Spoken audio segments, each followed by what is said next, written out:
Amen. Merci pour la parole de Dieu ce matin. Est-ce qu'on peut se lever pour accueillir l'homme de Dieu ce matin qui va nous donner son message avec des acclamations, le pasteur Alex. Est-ce qu'on peut acclamer le Seigneur? Que toute la gloire lui revienne au nom de Jésus-Christ.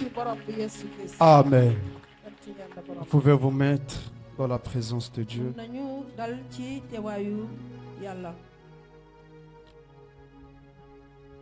Ce matin, nous bénissons la présence de Dieu en ce lieu. Il nous a énormément fait du bien. Et j'ai aimé quand l'homme de Dieu, le frère Mort, disait: oublie tout ce que tu vis, oublie tes problèmes, tes situations.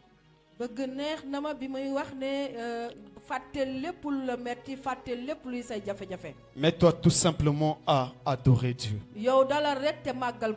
C'est la raison pour laquelle nous sommes là ce matin, pour lui rendre notre adoration. Amen. Alléluia. Est-ce que nous sommes là ce matin? Si tu es là, essaie de manifester. Alléluia. Nous allons parler ce matin de la vie chrétienne, qui est le thème du mois. Et notre sous-thème est la transformation, ressembler à Jésus. Dis à ton frère la transformation. La transformation. Non, dis-le bien, la transformation. Nous allons aller un peu plus vite. Ce matin, nous allons enseigner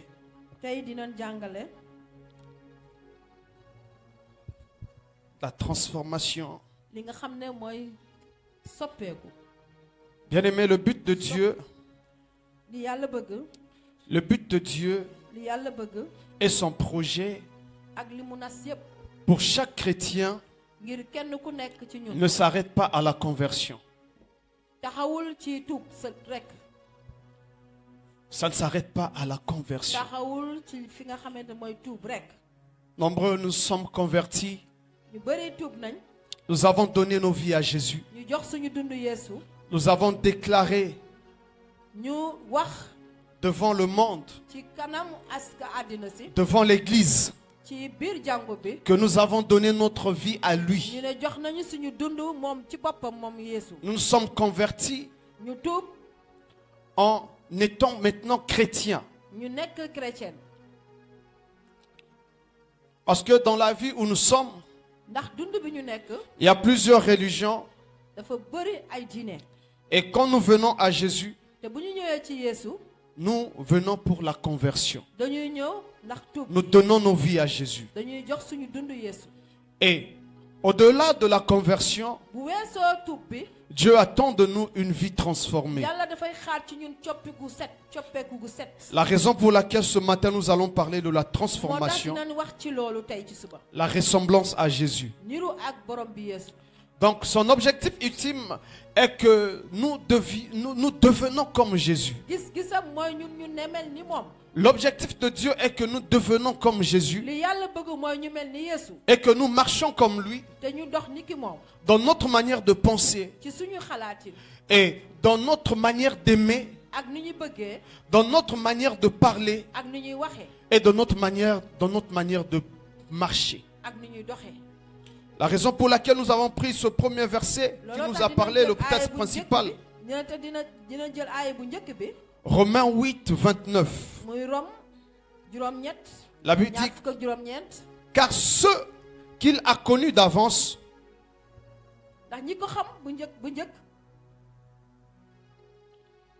il les a aussi prédestinés à être semblables à l'image de son Fils, afin qu'il soit le premier-né d'un grand nombre de frères. Vous savez, Jésus est notre modèle parfait. La raison pour laquelle le Père veut que nous ressemblions à Jésus.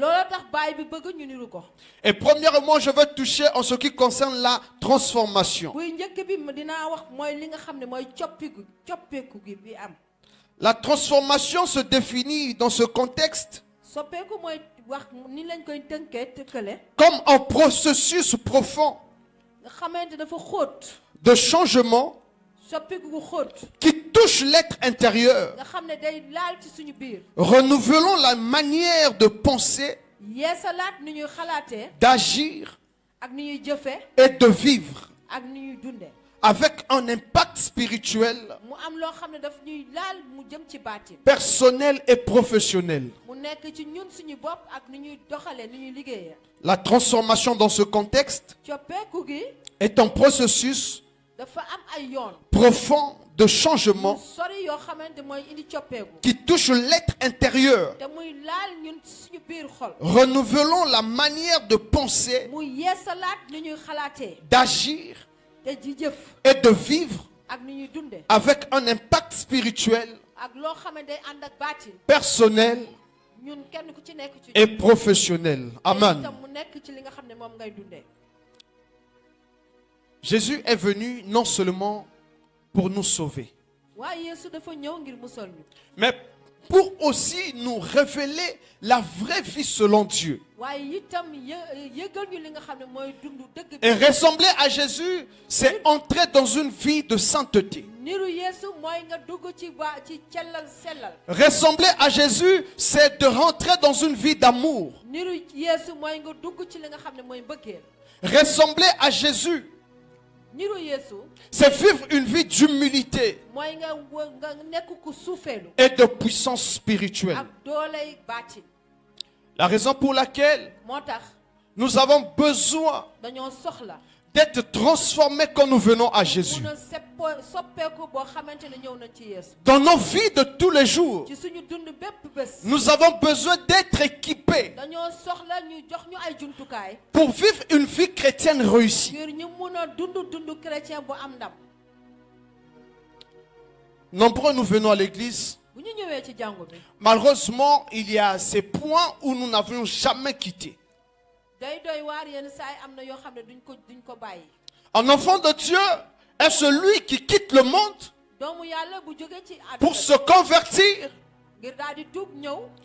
et non seulement aller maintenant au-delà de la conversion, mais partir maintenant dans une dimension d'un changement radical.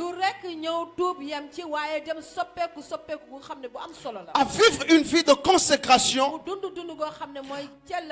à vivre une vie de vérité, à vivre une vie de sainteté, à vivre une vie d'amour, une vie d'humilité, de la puissance spirituelle. Et quand on parle de la sainteté, on voit une personne qui vivait autrefois dans la débauche, dans le mensonge. Une personne qui vivrait autrefois dans le vol, dans des murmures et dans des mauvaises pensées. Cette personne vient à Jésus non pas seulement pour qu'on l'appelle chrétien, non pas seulement pour cette conversion, pour être considéré parmi le peuple de Dieu, mais nous avons le droit et la responsabilité d'être des personnes transformées, d'être des personnes équipées, d'être des personnes qui vivent la vie de sainteté. Des fois quand nous parlons de sainteté,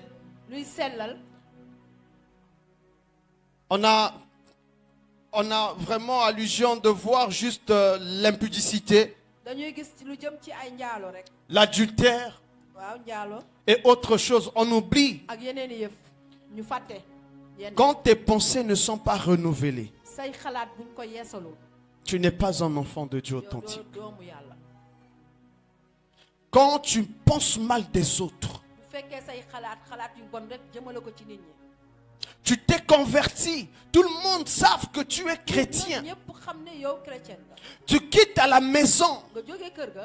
Tu es entouré des personnes qui sont dans d'autres religions. Ils ont la pensée de toi que tu es chrétien. Mais ils voient la conversion, mais ils ne voient pas la transformation. Ils ne voient pas la ressemblance. Ils ne voient pas la manière dont tu dois te ressembler à ce maître dont tu parles. Nombreux nous sommes chrétiens de bouche. Nous nous identifions partout avec fierté.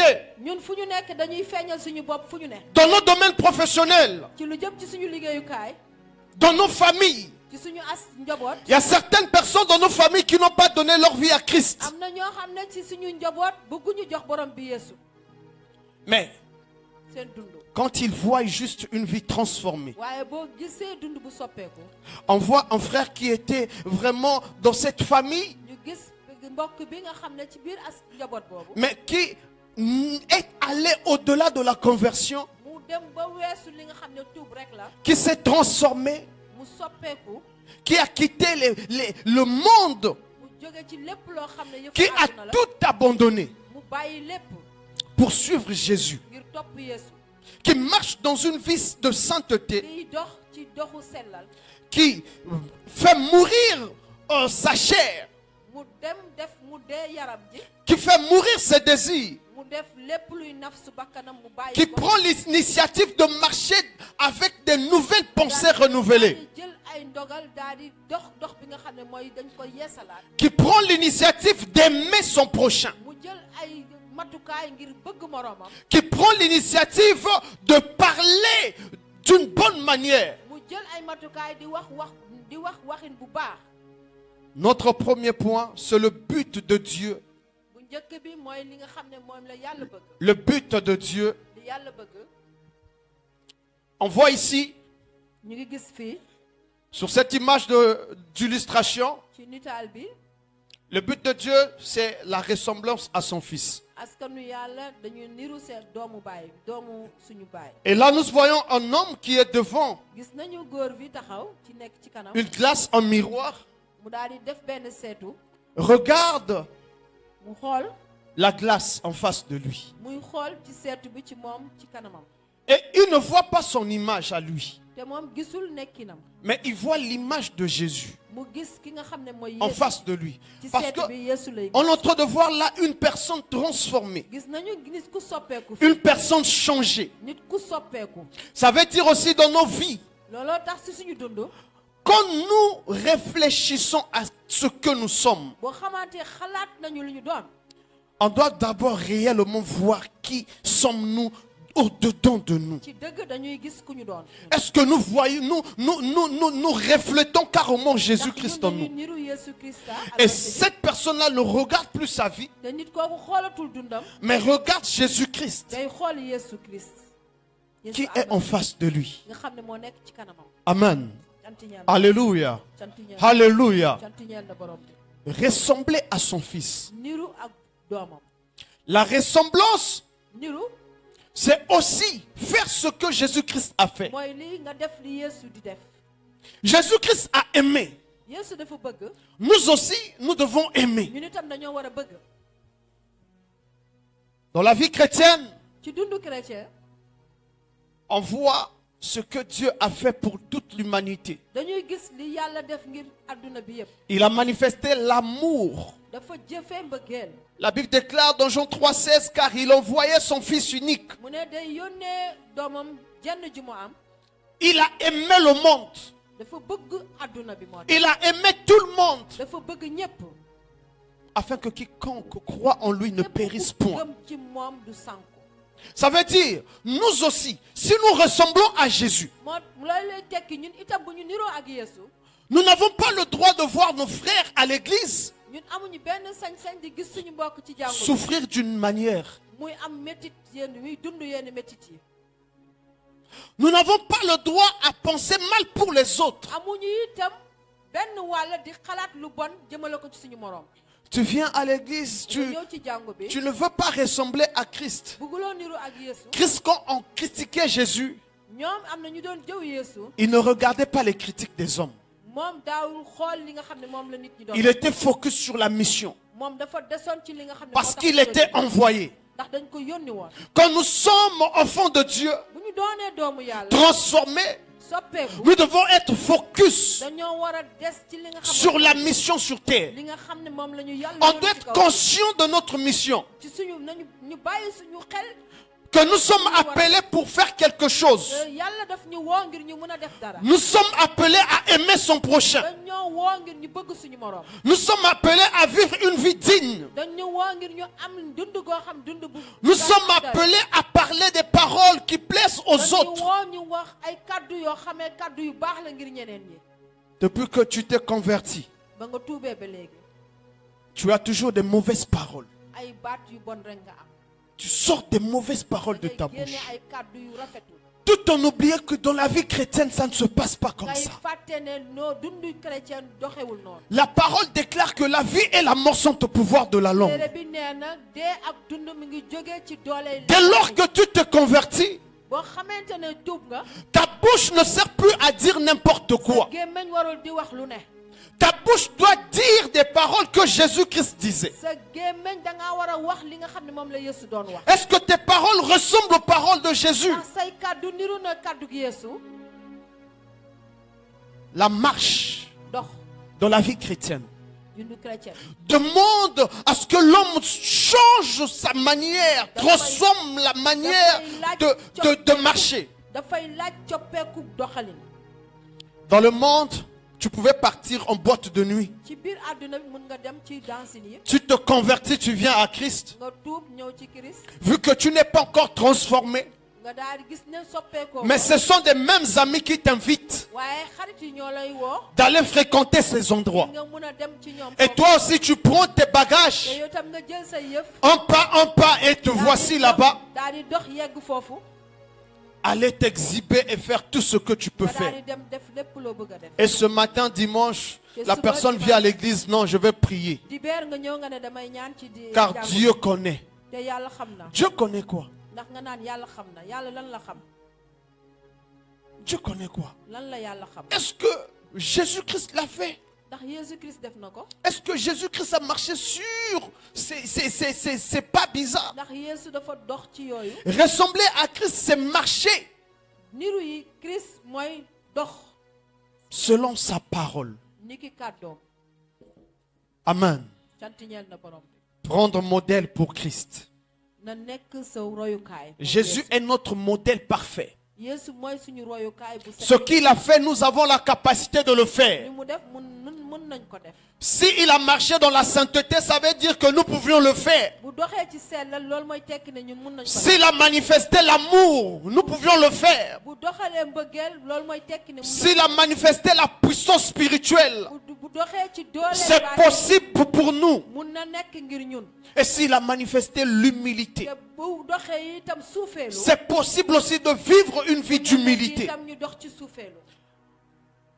Amen. Alléluia. Nous allons prendre notre deuxième point. C'est mourir à soi. Après que tu ressembles à Jésus, je veux maintenant faire une chose. Je veux mourir. C'est la clé de la transformation. Pour ressembler à Jésus, il faut accepter de renoncer à soi-même.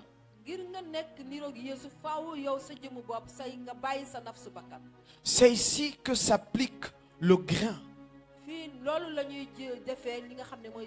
Le grain qui meurt. Si le grain ne meurt, il ne peut pas porter d'autres fruits. On peut voir ici, dans cette image, un grain qui est tombé. Et avant de continuer, nous allons lire. J'aime ce verset.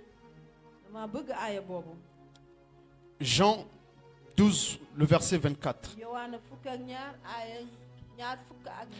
La parole déclare: en vérité, je vous le dis, si le grain de blé qui est tombé en terre ne meurt, il reste seul.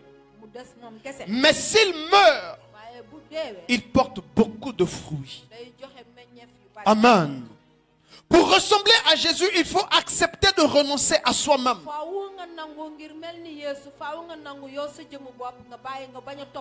On doit accepter d'être comme ce grain. Ce grain est mort. Et voilà, après, on a cru que ce grain était inutile. Tout le monde pouvait piétiner et passer. Et tout le monde peut piétiner ce grain. Parce qu'on dit souvent que ça n'a plus de valeur. Mais voici, après quelque temps, de la manière dont ce grain-là se laissait, ça se laissait piétiner, humilier. C'est comme ça nos vies. À deux fois, on doit se laisser abandonner. On veut toujours garder ce que nous avons. On veut garder notre vie cupide. On veut garder une vie où on se dit que c'est déjà meilleur. Et Jésus ne peut rien faire pour moi. Parce que je suis déjà arrivé à un niveau élevé. Mais si on arrive à ce niveau de mourir à soi, nous allons voir la clé de la transformation de nos vies. Et nous allons voir vraiment ces fruits-là qui vont vraiment pousser en nous. En vérité, je vous le dis. Jésus applique cette vérité pour dire que la croix n'est pas seulement l'endroit où Jésus est mort pour nous. C'est aussi un lieu où nous mourrons à notre volonté. Quand nous venons à Christ, nous devons mourir à notre volonté. Amen. Alléluia. Faire mourir nos désirs charnels. Notre ego. Des fois nous sommes là. Nous voulons que Dieu nous donne tout. On se dit souvent que nous sommes les enfants privilégiés de Dieu. Et quand Dieu bénit l'autre, on est fâché. On se dit, mais pourquoi seulement lui? Des fois, tu cherches une bénédiction qui ne va pas avec ta vie. Et Dieu ne veut pas te donner cette voiture parce qu'il sait. Dans 2 mois, là, tu vas te retrouver sur un lit d'hôpital. Il attend un bon moment pour toi. C'est un moment où nous avons besoin de nous abandonner, de mourir. Savoir aussi une chose et appliquer cela tous les jours de nos vies. Identifier ce qui doit mourir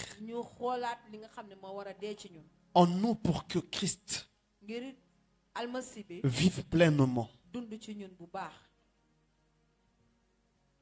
Cherchez à identifier. Qu'est-ce qui ne va pas avec ma vie? Je suis chrétien.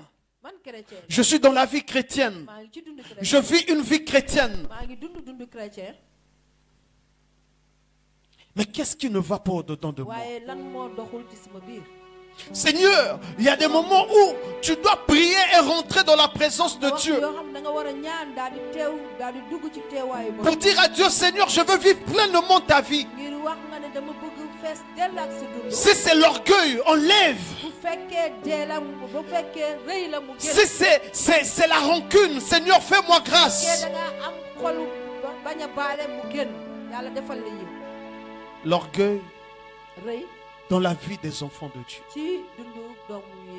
Un enfant de Dieu qui est orgueilleux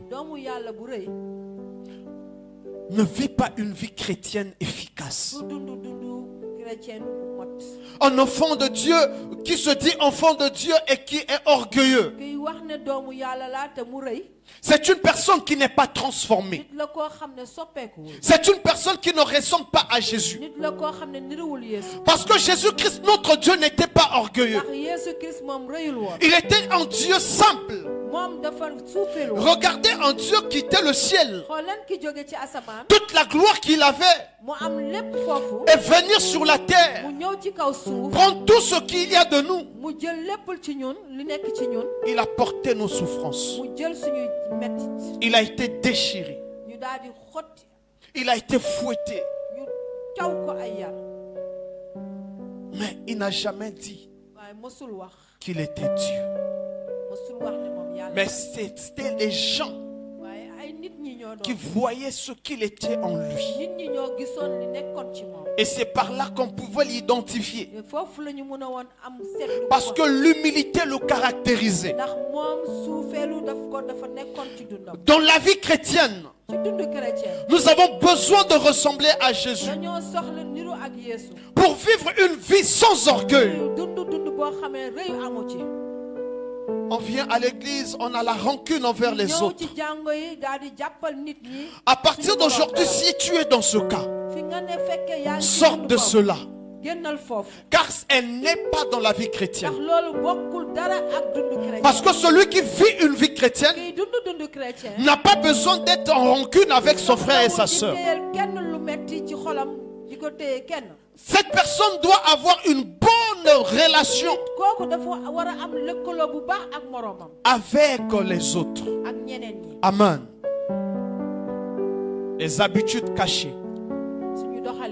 Si les habitudes cachées ne meurent, il y a certaines choses où les gens ne peuvent pas découvrir physiquement. Mais en nous-mêmes, nous sommes conscients qu'il y a ça ne va pas dans nos vies. Qu'il y a quelque chose qui ne va pas en nous. La raison pour laquelle un enfant de Dieu qui veut vivre une vie transformée dans la vie chrétienne a besoin de prier, de se briser, de mourir à soi, afin que ses habitudes cachées soient brisées. Nous avons aussi les ambitions égoïstes. Si cette graine était égoïste, il n'allait pas apporter d'autres fruits. C'est parce que le grain est mort. Nous avons besoin de mourir. On ne parle pas ici de la mort physique où tu vas pour mourir, on te tue. Non, mon frère, ma soeur. On parle d'une mort dans notre esprit, dans notre caractère, où nous laissons Dieu s'occuper de tout, où nous faisons le vide autour de nous. Et c'est là où nous nous retrouvons seul à seul avec lui. Et apprendre à dire comme Jésus: non pas ma volonté, mais la tienne. Jésus avait tout le pouvoir. S'il n'était pas mort, la vie que nous avons aujourd'hui, on n'allait pas la voir. Parce qu'il fallait mourir pour reprendre une multitude de nations, des vies, des humains que nous sommes, qui sont sortis de cette lignée. Mourir à soi. Est-ce que tu peux dire à ton frère: mourir à soi? Non, dis-le bien. Est-ce que tu peux mourir? Est-ce que tu peux laisser les mauvaises habitudes? Est-ce que tu peux abandonner ce que tu fais? Oui, ça fait mal, mais c'est ça. Le troisième point, c'est le fruit du caractère de Christ. Le fruit du caractère de Christ. Nous parlons de cela, mais nous allons voir ça ce matin. Nous voyons ici un arbre portant des fruits. Et dans la Bible, on nous parle des fruits de l'esprit. Et Dieu ne nous donne pas ce qu'il n'a pas. Quand nous laissons l'Esprit de Dieu transformer nos cœurs, le caractère de Jésus commence à se manifester en nous. Ce caractère se reconnaît à des fruits visibles. Ça se reconnaît à des fruits visibles. Les personnes qui me connaissaient sous l'art, aujourd'hui là disent que non, voilà, cette personne-là maintenant est enfant de Dieu.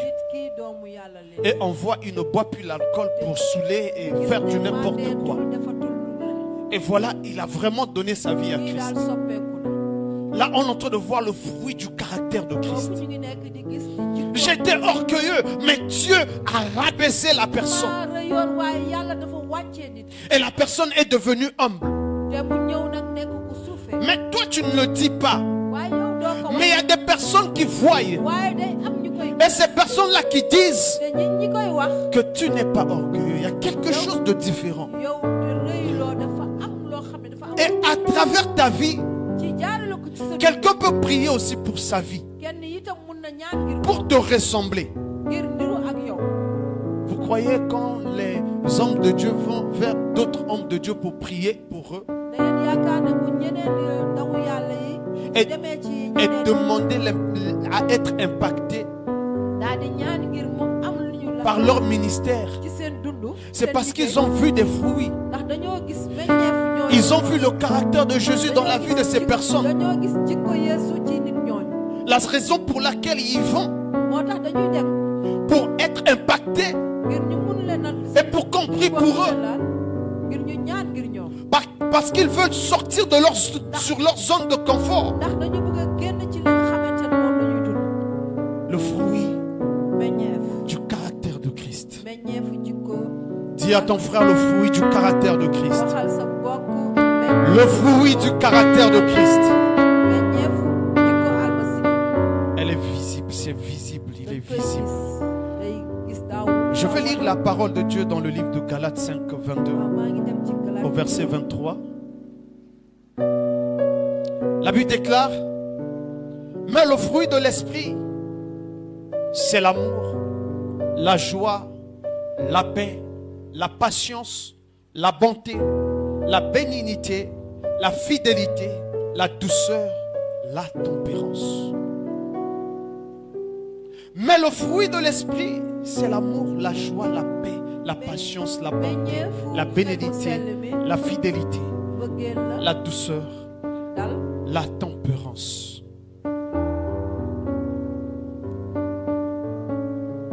Voyons aussi la maîtrise de soi. La loi n'est pas contre ces choses. Ces qualités ne sont pas le résultat d'efforts humains. On doit se détremper. Tu crois que tu es patient et tu crois que c'est ta nature. Et tu te dis que je suis patient, c'est vrai. Je suis fidèle, c'est vrai. Mais on doit savoir que là, il ne s'agit plus de nous. C'est une autre dimension.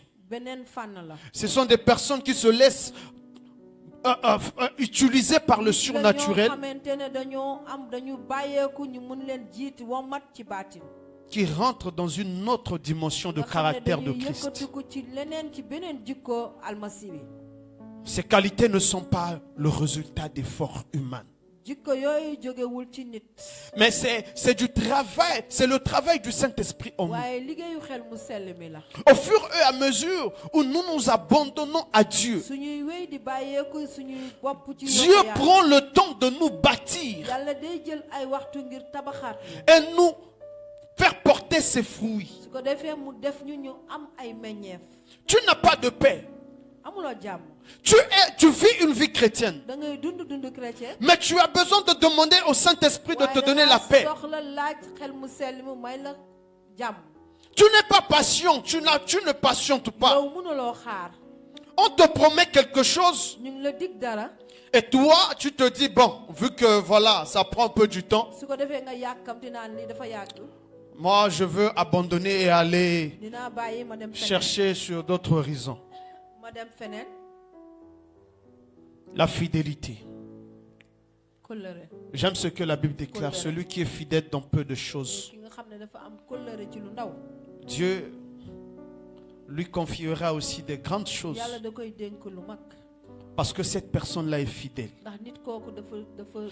Dans la vie chrétienne, est-ce que nous sommes fidèles dans nos relations? Dans le domaine professionnel, tu es au travail. Est-ce que tu es fidèle à tes patrons? Ce matin même, j'ai eu des difficultés à venir. Il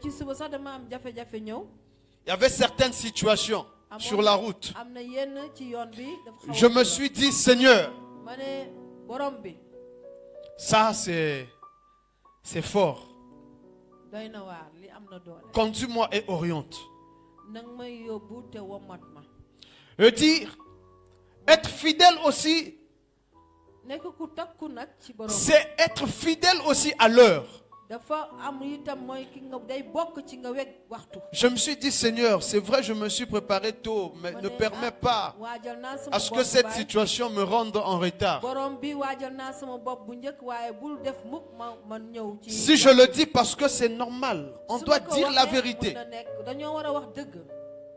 Et on peut voir comment la fidélité peut rendre quelqu'un stable. Quand tu es fidèle à ton église locale, mais Dieu aussi fera de toi un grand homme, une grande femme. Dieu va t'utiliser dans cette assemblée pour faire de grandes choses avec lui. Nombreux ne sont pas fidèles dans la vie chrétienne. On veut changer, aller d'église en église. Pourquoi? Parce qu'il n'y avait pas la patience. Nous n'avons pas vu ce que nous attendons. Et voilà, on prend nos sacs, on prend nos bagages. On se lève un jour. Vu qu'il n'y a pas le fruit de l'esprit en nous. Et voilà, cette personne qui n'a pas de fidélité, la patience, cette personne n'aura pas de paix. Parce que son cœur est précipité. Son cœur cherche des choses rapidement. Amen. Alléluia. La maîtrise de soi. Étant chrétien, on doit apprendre à se maîtriser. J'ai assisté à un accident, j'avais assisté dans les années 2022 ici à Dakar par un manque de maîtrise de soi. Un taximan avait poignardé un jeune homme qui venait des États-Unis pour les vacances ici à Dakar. Je crois bien ça, là que c'était passé, c'était à Taliwali. Je crois bien en 2022. Et j'étais triste. J'ai dit mais il pouvait arranger facilement. Mais pourquoi poignarder l'autre? Et en regardant, le taximan avait tort. Mais c'est lui qui se fâche face à ce jeune homme. Ce jeune homme était issu d'une famille riche d'après les informations. Il était venu pour les vacances. Mais vu que ce taximan-là n'avait pas le fruit de la maîtrise de soi en lui, il s'est laissé emporter. Et jusqu'à ce qu'il a versé le sang de quelqu'un. Quand nous devenons chrétiens, nous vivons la vie en Christ. Nous devons éviter un manque de maîtrise dans nos vies. Amen. Soyons des personnes qui se maîtrisent toujours devant les situations, devant certaines choses, même devant la mort. Quand on est dans la vie en Christ, il y a certaines choses qui ne doivent pas nous faire paniquer. Non. On t'annonce une mauvaise nouvelle. Ne te précipite pas de déclarer des mauvaises paroles. Par manque de maîtrise de soi. Il y a des parents qui ont maudit leur enfant. Et aujourd'hui, ces enfants se retrouvent en difficulté. Et les parents ont oublié l'efficacité de la parole. Mais pour toi, ne le fais pas. Demande à l'Esprit de Dieu de te fortifier. Au fur et à mesure, tu t'abandonnes à Dieu, Dieu te donne toutes ses possibilités. Alléluia. Alléluia. Le quatrième point, nous allons voir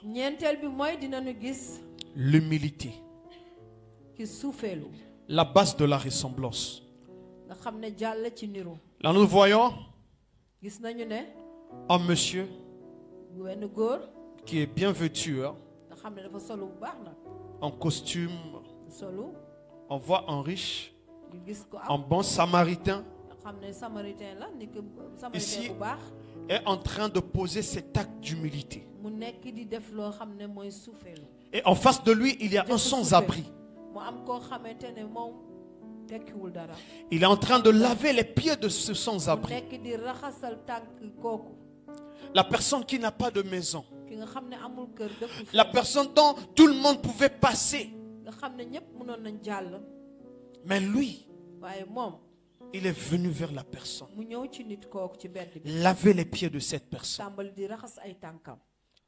Étant chrétien, on doit devoir savoir laver la vie de nos frères.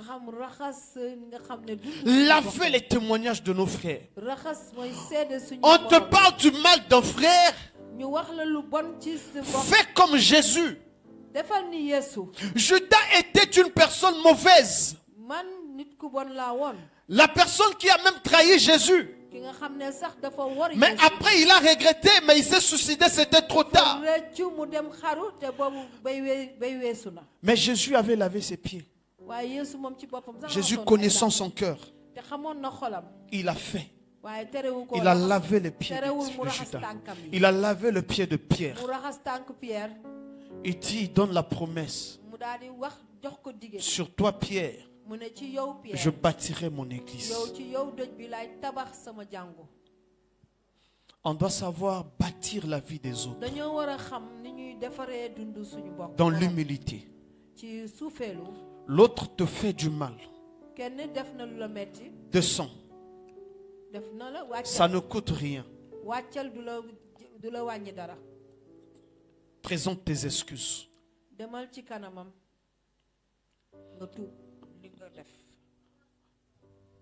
L'humilité est l'essence du caractère de Jésus. Parce que sans elle, il est impossible de lui ressembler vraiment. Très impossible. La Bible déclare dans Philippiens 2, le verset 5 à 8. Ayez en vous les sentiments qui étaient en Jésus-Christ,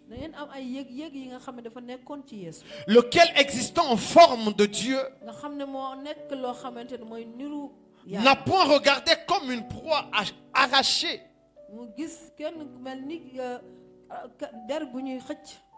d'être égal avec Dieu, mais s'est dépouillé lui-même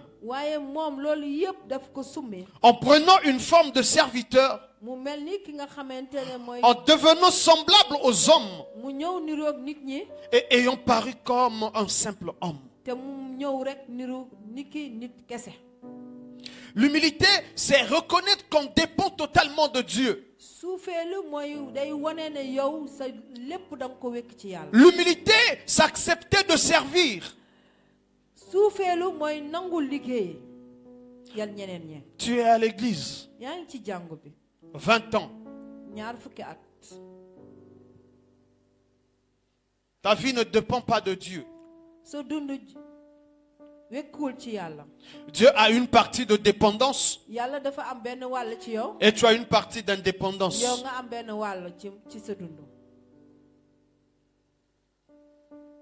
L'humilité, c'est reconnaître qu'on dépend totalement de Dieu. Quand on est enfant de Dieu, on doit dépendre totalement de lui. Il y a certaines choses qu'on peut s'acquérir, mais dire simplement à Dieu, c'est vrai, j'ai la possibilité d'acheter ces habits. Seigneur, est-ce que c'est ta volonté? C'est le moment. J'ai la possibilité d'acheter l'avion, mais Dieu t'attend peut-être à aider certaines personnes qui sont dans le besoin. La pensée de Dieu, ce n'est pas que tu satisfais tes besoins à toi, mais de faire sa volonté, tout en sachant que par l'humilité, tous nous sommes des serviteurs.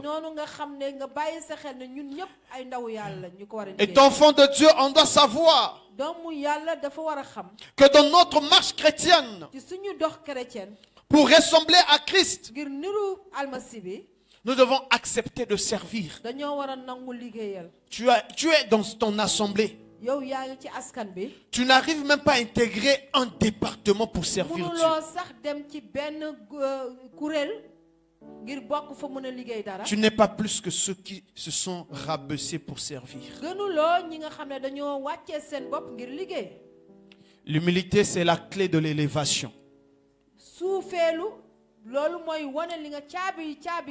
La personne qui ne veut pas servir Dieu dans sa communauté n'a pas encore compris une vie transformée, n'a pas encore compris la vie de Dieu. Et ce que j'aime avec Jésus, Dieu dit dans sa parole, il s'est dépouillé lui-même, il s'est humilié, se rendant obéissant jusqu'à la mort, même jusqu'à la mort de la croix. Jésus-Christ était fidèle parce qu'il avait un cœur humble. Il pouvait se dire, je suis aussi Dieu. Ah, je peux juste souffler sur des personnes qui m'ont mis sur la croix, et toutes ces personnes-là vont mourir. Mais il ne l'a pas fait. Il a dit, à toutefois, non pas ma volonté, que ta volonté soit faite.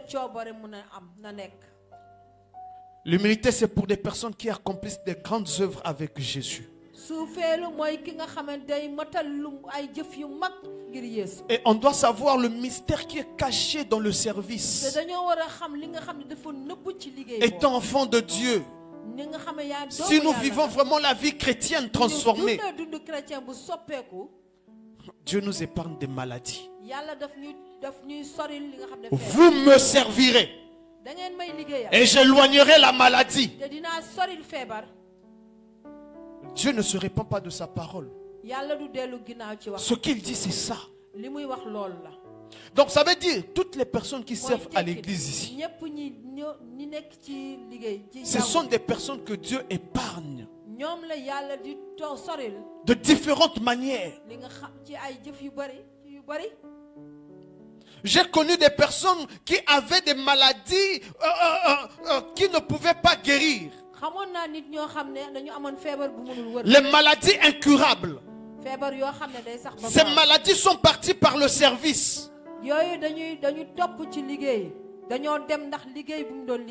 Étant enfant de Dieu, nous avons besoin de servir Dieu.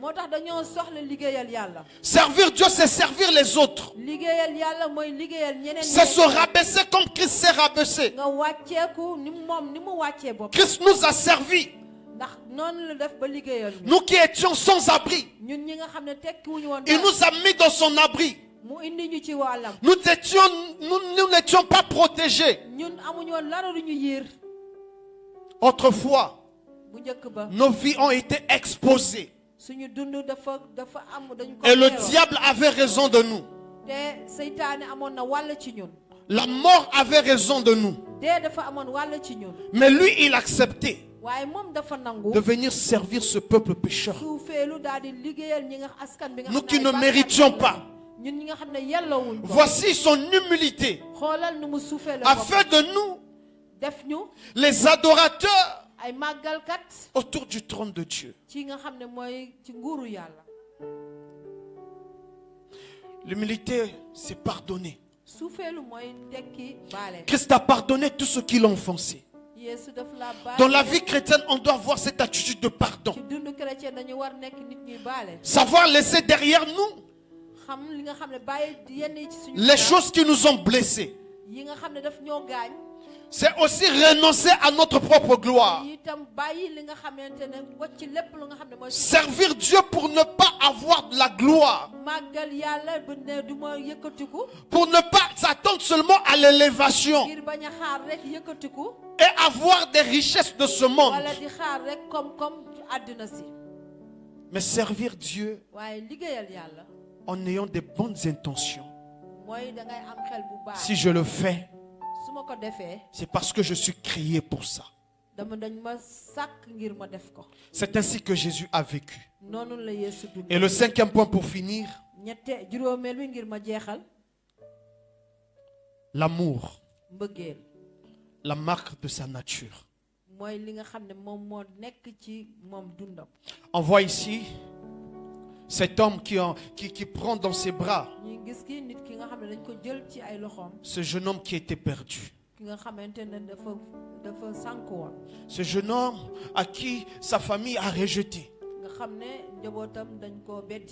On a dit à ce jeune homme-là, tu ne pourras rien faire de ta vie. On a parlé de mauvaises paroles contre sa vie. Il est passé par des moments difficiles. Mais il y avait un homme que Dieu avait réservé pour accueillir ce jeune homme. Et c'est avec joie on peut voir. Nous sommes appelés à vivre cet amour dans notre assemblée. Nous sommes appelés à prendre les autres dans nos mains, dans nos bras, avec cet amour agapé. Ne pas embrasser l'autre avec cette embrassade de Judas. Le faire avec un cœur vrai et pur. Tu dis carrément, mon frère, je t'aime d'un amour vrai, d'un amour agapé. N'embrasse pas ton frère parce que tu veux le faire devant les gens. Mais au-dedans de toi, c'est toi qui ne l'aime pas. Jésus a dit que l'amour serait le signe que nous sommes vraiment ses disciples. Dans Jean 13, 34 à 35, Jean 13, 34 à 35, la Bible déclare: je vous donne un commandement nouveau.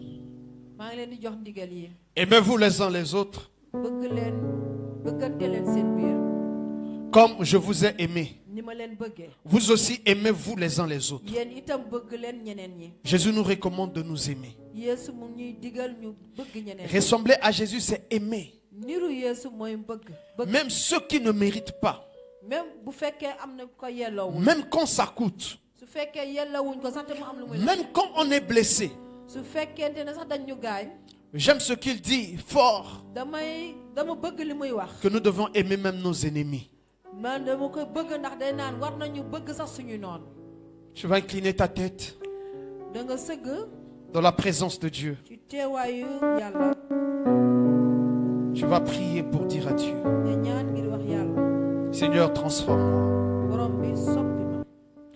La transformation pour ressembler à Jésus est un processus quotidien. Un processus qui est conduit par le Saint-Esprit. C'est un chemin où nous nous abandonnons. Où là nous venons renouveler notre intérieur. Renouvelle ton intérieur. De la croissance spirituelle. Ce n'est pas facile, mais c'est là que se trouve la vraie vie chrétienne.